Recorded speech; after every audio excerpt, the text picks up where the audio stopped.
Hi, Mark Sadati here. I'm going to go over a very important part of my casting.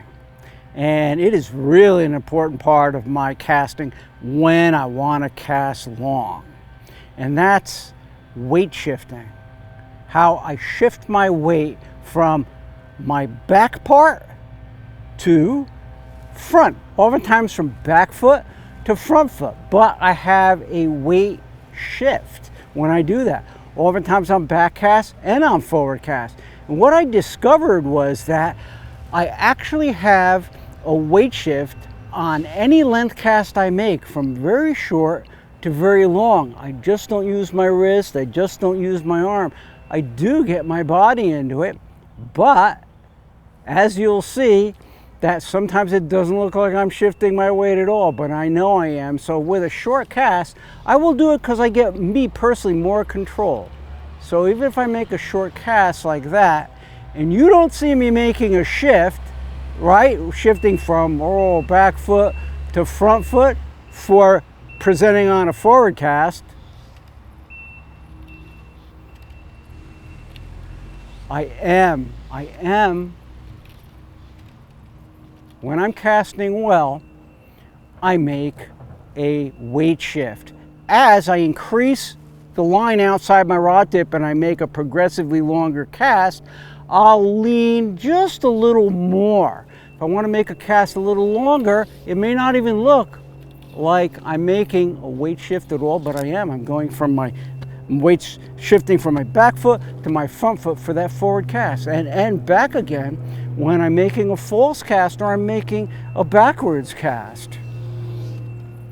Even like this, right? I'm making a weight shift there. Sometimes it's imperceptible. And if I'm on a flats bow, the thing is not going to wobble. It's not going to,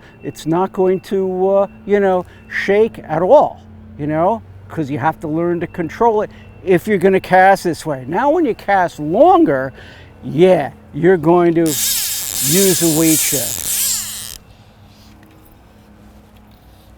And as you see, I'm a little more pronounced in that when I make a longer cast. When I make an even longer cast, that weight shift is going to be even more pronounced, even more.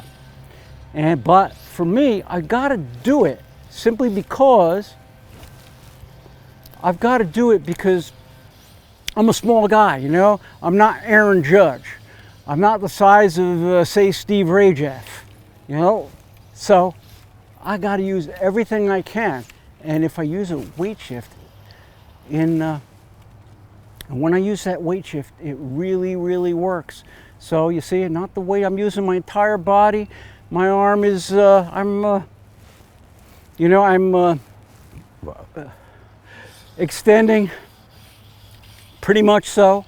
But I almost always, when I'm casting good, when I want to get that distance, man, I'm going to be using that weight shift. And even for backcast, it's pronounced weight shift. For short backcast, right, you virtually don't see it. I mean, it's imperceptible, but I'm doing it right there for short backcast or very short backcast. I'll do it also. I don't just use my hand in my casting. And if I want to go for a longer backcast, as you see, the weight shift is a little more pronounced. If I want a very long cast, my weight shift is probably, right, for the back cast from my left foot, or right, my left leg to my right leg. For my forward cast, my right leg, me, to my left leg. But I'm going to make a long, make a long cast. It's, I mean, you see the pronounced weight shift for a long cast. I even, my left foot sometimes comes off the ground when I make a very long back cast. So anyway, for me, weight shifting is very, very important. It's a vital part of my casting personally, especially when I want to cast distance, So maybe you want to think about adding weight shift or working on shifting your weight for the fly cast.